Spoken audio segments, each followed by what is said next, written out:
तो hi friends, welcome है आप सभी का ऐसी हिंदी एसकेएमयू दुमका का। आज हम लोग पार्ट 2 करने वाले हैं। ठीक है, तो ऐसी हिंदी का हम लोगों ने पार्ट 1 कर चुका है। सेमेस्टर 1 और 2 दोनों के काम में आएगा। हालांकि अभी आप लोग का सेमेस्टर 1 का एग्जाम चल रहा है। अरे यार, माउस पैड के नीचे ना आकर जाता है कुछ भी कागज वगैरह ना, तो अच्छा से नहीं चलता माउस। अब चल रहा है। तो चलिए शुरू करते हैं। देखिए, टाइमिंग जो है आपको 1.5 घंटा मिलेगा बस। कितना? 1.5 घंटा, 90 मिनट टाइमिंग मिलेगा। ओके, और 50 मार्क्स का एग्जाम रहेगा। पास करने के लिए 20 नंबर लाना होगा, आप सभी को मालूम है। हाँ, अब चलिए हम लोग पार्ट 2 इसका शुरू करते हैं। तो देखिए, पार्ट 2 हम लोग का शुरू होगा यहाँ से। पार्ट 2, ठीक है।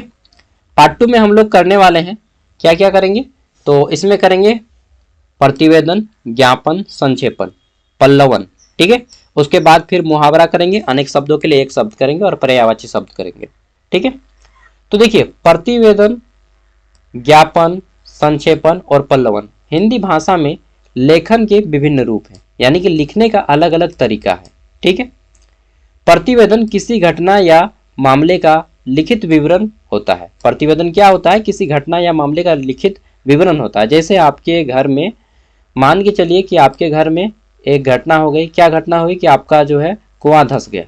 ठीक है, अब उसका हम लिखित विवरण जो लिख के ले जाएंगे, ये हमारा क्या हो गया? प्रतिवेदन हो गया। ठीक है, या फिर सड़क में अचानक से तेज हवा आई, जिससे सड़क में पोल जो था गिर गया। ठीक है, बिजली का खंभा गिर गया, तो वो भी क्या हो गया? एक प्रतिवेदन हो गया। समझ गए? प्रतिवेदन क्या है? किसी मामले का, जो कोई भी मैटर होता है, किसी भी टॉपिक, मामले की घटना का लिखित रूप होता है। ठीक है, इसको हम लोग रिपोर्ट बोलते हैं कि रिपोर्ट सबमिट करो तुरंत वहां का। ठीक है, अब आता है ज्ञापन। ज्ञापन क्या है? एक औपचारिक दस्तावेज है, यानी कि एक फॉर्मल डॉक्यूमेंट है जो किसी विशिष्ट विषय पर जानकारी या निर्देश देता है। ठीक है, संक्षेप में किसी विस्तृत लेख या दस्तावेज का संक्षिप्त रूप होता है। ठीक है, उसे को हम लोग क्या बोलते हैं? तो इसे बोलते हैं हम लोग ज्ञापन, यानी कि मेमोरेंडम। ठीक है, इसको हम लोग अभी और ज्यादा समझेंगे। तीनों लिखित रूप ही है। रिपोर्ट तो समझ गए कि किसी घटना का लिखित रूप में जानकारी देना ही प्रतिवेदन कहलाता है, जिसे इंग्लिश में या अंग्रेजी में रिपोर्ट कहा जाता है। ठीक है, और ये आपका ज्ञापन क्या है? तो ज्ञापन जो है किसी विशेष मुद्दे पर जो विस्तार पूर्वक जानकारी होता है, उसका छोटा सा रूप होता है मेमोरेंडम। ठीक है, सूक्ष्म रूप होता है, मतलब समरी होता है। ठीक है, पल्लवन क्या है? तो किसी विषय या कथन को विस्तार से समझाने की प्रक्रिया है। ठीक है, पल्लवन क्या है? तो किसी विषय पर विस्तार से समझने की प्रक्रिया। जैसे 50 शब्दों में आपको लिख दिया गया है सिंधु घाटी सभ्यता के बारे में, और बोल देगा इसको 5 शब्दों में लिखें, तो अब आप विस्तार से लिखिएगा, तो ये क्या है? पल्लवन। ठीक है, पल्लवन मतलब विस्तार से समझाओ, एकदम पूरा डिटेल में समझाओ, क्या क्या कर रहा है वो, सुबह से लेकर शाम तक एकदम एक एक पल की जानकारी दो। ठीक है, तो ये आपका पल्लवन हो जाएगा। चलिए शुरू करते हैं। तो प्रतिवेदन, जिसे अंग्रेजी में रिपोर्ट कहा जाता है, प्रतिवेदन किसी घटना या कार्य या मामले का लिखित विवरण होता है। ठीक है, यह किसी विशेष घटना, परियोजना या किसी कार्य के बारे में जानकारी प्रदान करता है। प्रतिवेदन में तथ्य, यानी कि फैक्ट, ठीक है, क्या हुआ, कितना मात्रा में हुआ, ठीक है, मतलब गणित के आंकड़ों को इसमें जोड़ा जाता है। निष्कर्ष और सिफारिशों को क्रमबद्ध तरीके से प्रस्तुत किया जाता है। यह आमतौर पर उच्च अधिकारियों या संबंधी व्यक्तियों को प्रस्तुत किया जाता है। जैसे गांव घर में अगर घर चल रहा है, तो रिपोर्ट ला के सबमिट कीजिएगा, उसका घर कहाँ तक बना। मनरेगा में जो काम करता है ना, मनरेगा में, ठीक है, प्रधानमंत्री आवास योजना हो गया, चाहे अबुआ आवास योजना हो गया, या फिर कोई भी चीज़, खास करके ये सरकारी कामकाज में ज़्यादा प्रयोग किया जाता है ये रिपोर्ट का, प्रतिवेदन का। ठीक है, समझ गए? उदाहरण के लिए किसी बैठक या विवरण या किसी घटना की रिपोर्ट देना, जैसे कि मैंने बता दिया कि प्रधानमंत्री आवास योजना आई है। ठीक है, और उसका जो है मान लीजिए पहला किस्त घुस गया है, और उसको अब दूसरा किस्त देने के लिए उसको दिखाना पड़ेगा कि उसने घर बनाया, तो वह फिर जाएगा घटनास्थल पे और वहाँ पे देखेगा, फोटो वगैरह खींचेगा, फिर उसका लिखित विवरण देगा, तब जाके उसको फिर सेकंड किस्त मिलेगा पैसा का। ठीक है, तो ये सब मैं बता रहा हूँ। चलिए, ये सब आपको निजी लाइफ में काम देगा आपको। ठीक है, आगे देखते हैं मेमोरेंडम। तो आपने MOU का नाम सुना है? Memorandum of understanding, MOU। दो कंपनियों के बीच में जब होता है ना साझेदारी, तो हम लोग बोलते हैं MOU हुआ है। ठीक है, मेमोरेंडम ऑफ अंडरस्टैंडिंग। जैसे कोई दो बैंक जुड़ गए आपस में तो उसको बोलते हैं एमओयू किया है, ठीक है, गठबंधन किया है।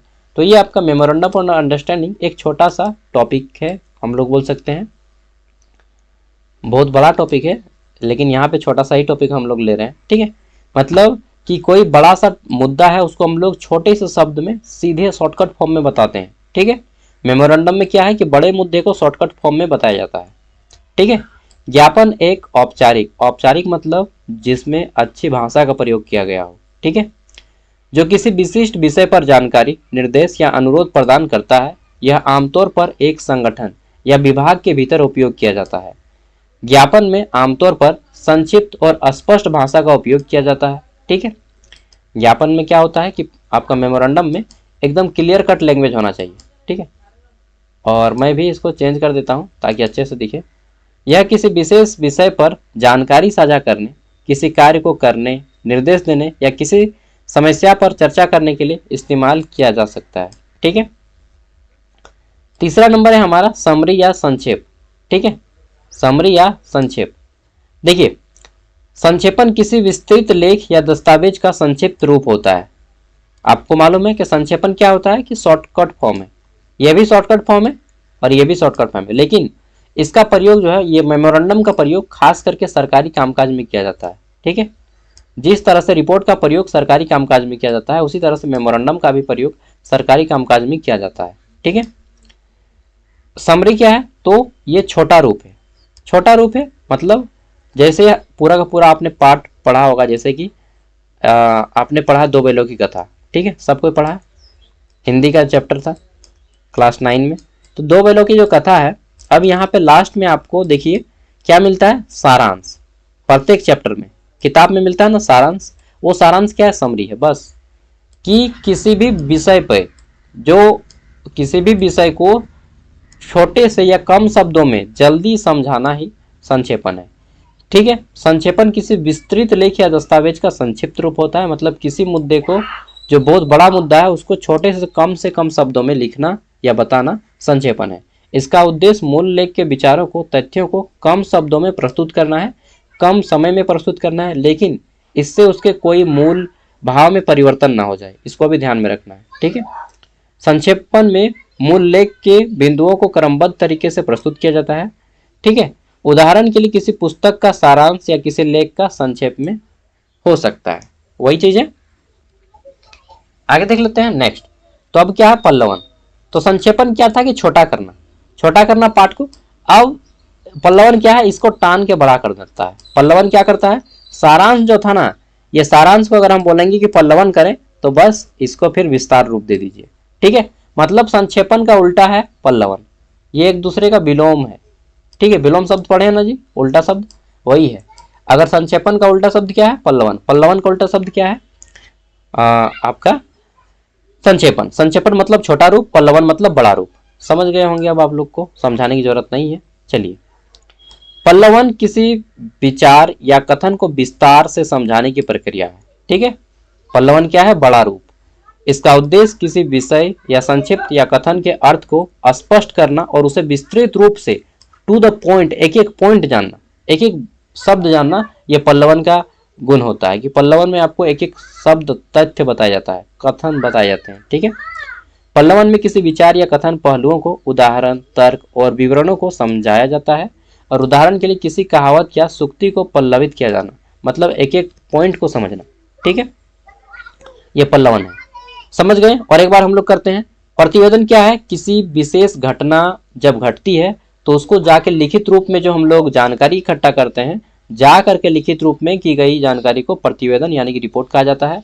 ज्ञापन क्या है, किसी औपचारिक दस्तावेज को छोटा रूप देना, ये हमारा मेमोरेंडम है। समरी क्या है, तो किसी भी टॉपिक को छोटा रूप देना, ये भी हमारा संक्षेपण है।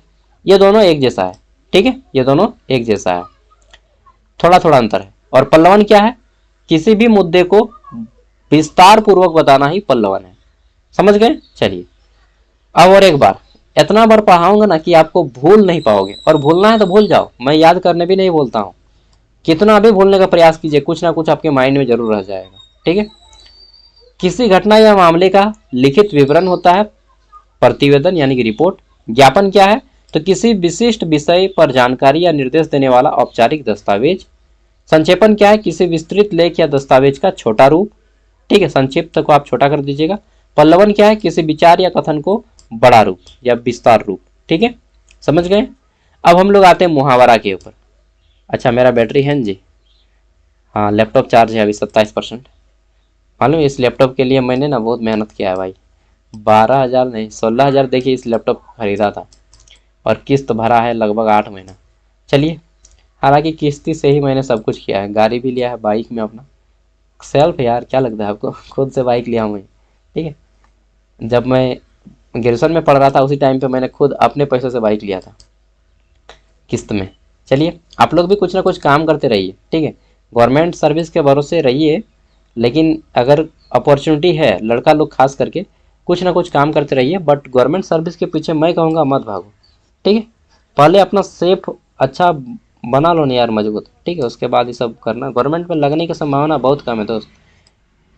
99% संभावना है कि आप उसमें सक्सेस नहीं होइएगा।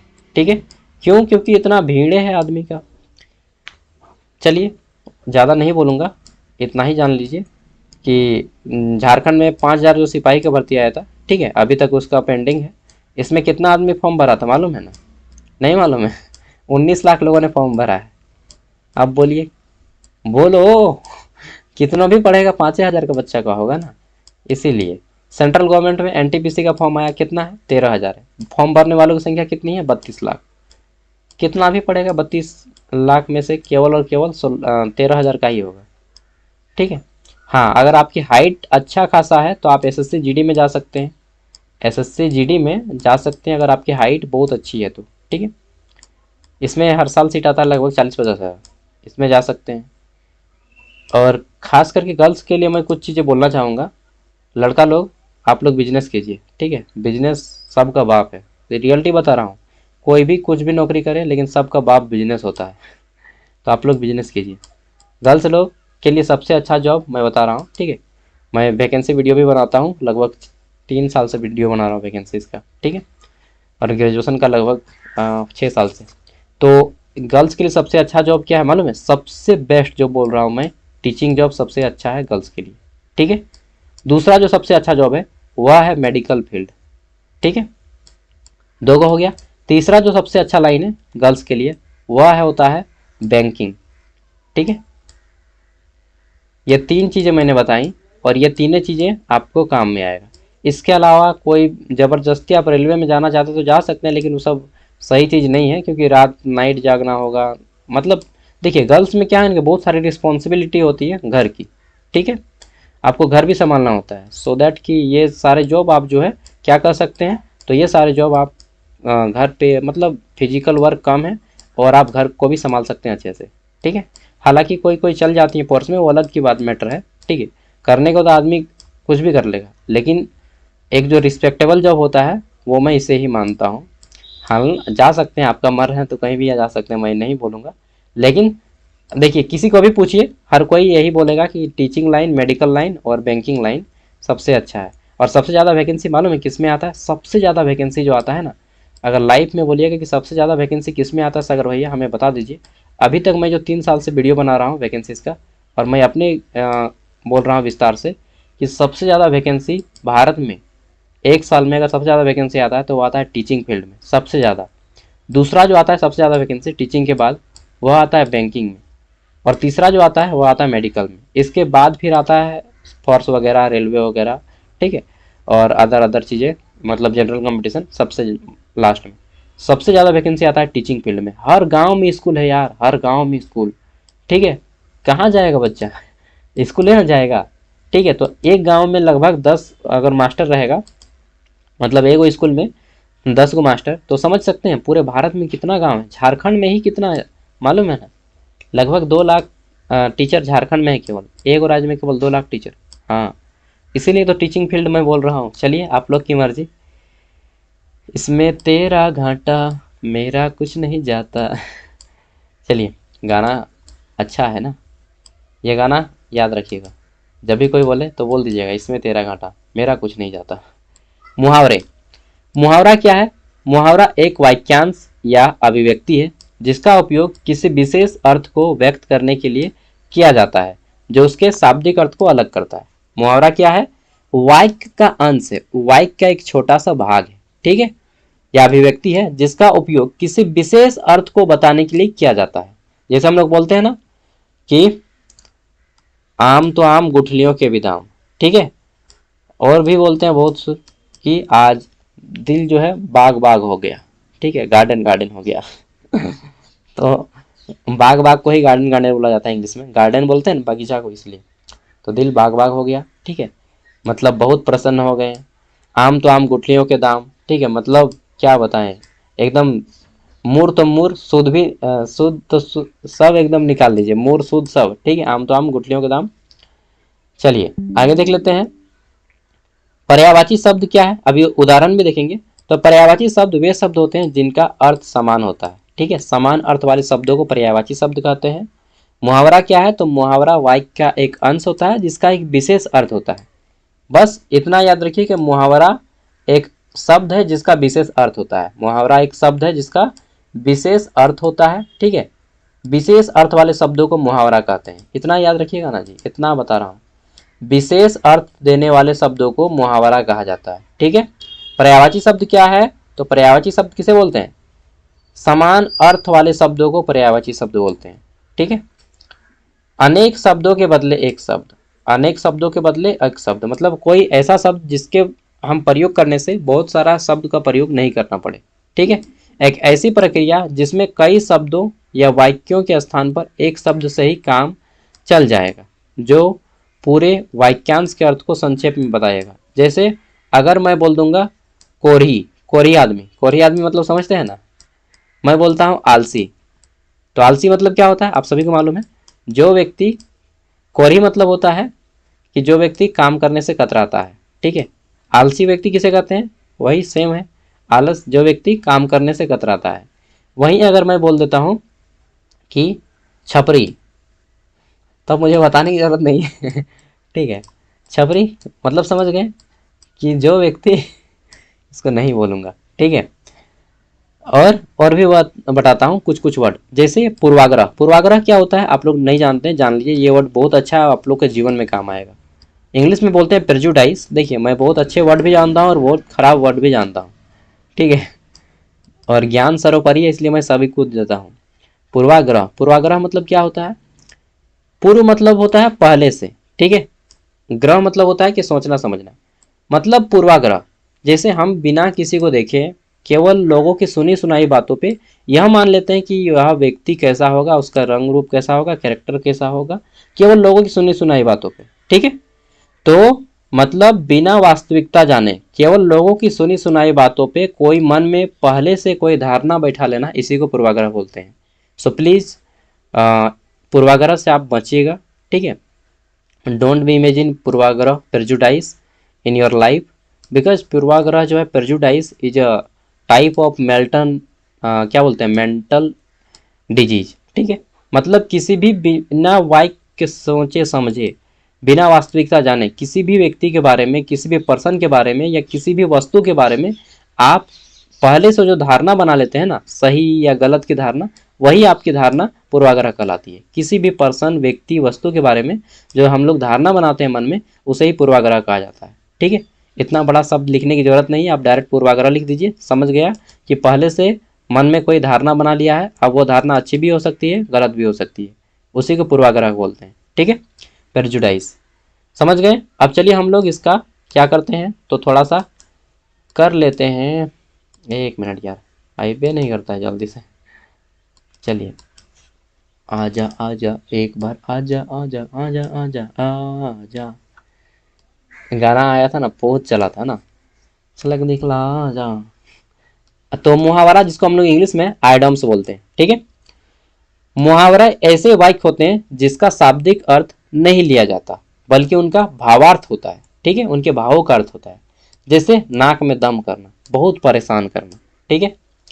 जैसे छोटा बच्चा अगर बोल दिया कि 5 टका देवो रे, तब परेशान कर देगा अपने माँ को या बाप को, कबे देवे, क्या कौन देवे, नहीं देवे, दे ना। ठीक है, तो परेशान करके रख देगा, नाक में दम करके रख देगा। चलिए आंखों का तारा होना बहुत प्यारा। तो हर किसी को अपना जो है आ, बच्चा या पार्टनर बहुत प्यारा होता है, ठीक है, आंखों का तारा होता है। नेक्स्ट, दांतों तले उंगली दबाना, ठीक है, दांतों तले उंगली दबाना मतलब हैरान रह जाना। जैसे कोई अचानक से आपको सॉकेट बात बोल दिया कि जैसे अरे मेरा नौकरी लग गया, अब बोलेंगे बाप रे कबे रे क्या कौन, ठीक है। तो जितनी खुशी व्यक्ति को मतलब देखिए, जितना खुशी इसको हो नहीं रहा है ना कि इसका सर्विस हो गया, उससे ज़्यादा खुशी इसको इसके दोस्त को होगा कि बेटा का हो कैसे गया रे, ठीक है। तो दोस्त लोग ज़्यादा चलता है, ठीक है। तो ये हैरान रह जाते हैं सुन के। आगे देख लेते हैं।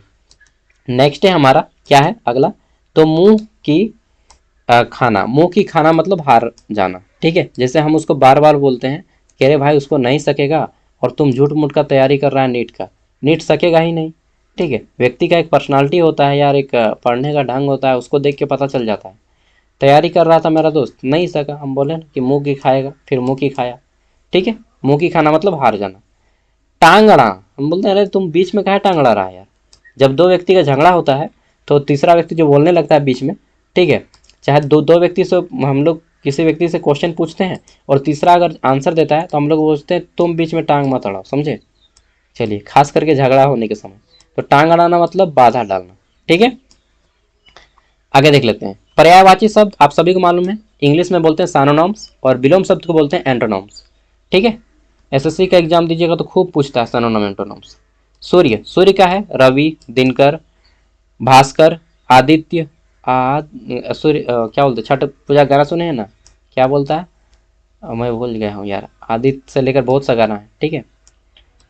जोड़ा जोड़ा नारियर तो है चढ़े बोना, नहीं, ये छठी मैया तो है चढ़े बोना। चलिए, हर किसी का ख्वाब होता है कि हमारे घर में छठ हो, मतलब मज़ा होता है यार, ठीक है। जल, जल का आपको मालूम है पानी, नीर, वारी, तोय, ठीक है, और अम्बु, ठीक है, अमृत। पृथ्वी का मालूम है आप सभी को, धरती बोलते हैं, भूमि बोलते हैं, धरा बोलते हैं, गगन बोलते हैं, वसुधा बोलते हैं। नेक्स्ट है हमारा अग्नि, अग्नि का मालूम है आपको आग, ज्वाला, पावक, अनल, ठीक है। गंगा का सुरसरी, भागीरथी, जानवी, मंदाकिनी, ठीक है, एक गाना भी है मंदाकिनी, ए मर मंदाकिनी रे। मैं बहुत ज़्यादा गाना सुनता हूँ ना, घर में तो सुनते रहता हूँ अक्सर। चलिए, अनेक शब्दों के बदले फिर एक शब्द है हमारा, तो वो लैपटॉप गया जी, कितना है 10%, स्विच ऑफ हो जाएगा कभी भी। जो मर चुका हो मृत, जो कभी न मरे अमर, ठीक है। जैसे बरगद का पेड़, जो सब जगह हो सर्वव्यापी जैसे आकाश, जो जल्दी न मरे हठी, सॉरी जो जल्दी ना माने हठी, ठीक है, छोटा बच्चा। जिस पर विश्वास किया जा सके विश्वसनीय, जैसे मैं ट्रस्टेबल पर्सन, अच्छा। चलिए, ऐसा कुछ बात नहीं है, प्रेजुडाइज मुझ पे भी मत कीजिएगा, हर व्यक्ति की आप पहले जानिए समझिए, ठीक है। किसी पे भी प्रेजुडाइज मत कीजिएगा, अभी मैंने बताया है। Bye, thank you, all the best. और जिसको पे करना है 10 रुपया कर दीजिएगा, पेमेंट आपको मिल जाएगा वीडियो का डिस्क्रिप्शन में लिंक में, और पीडीएफ कुछ देर बाद अपलोड कर दूंगा। Okay, bye bye, take care, मुझे जाना है शादी घर।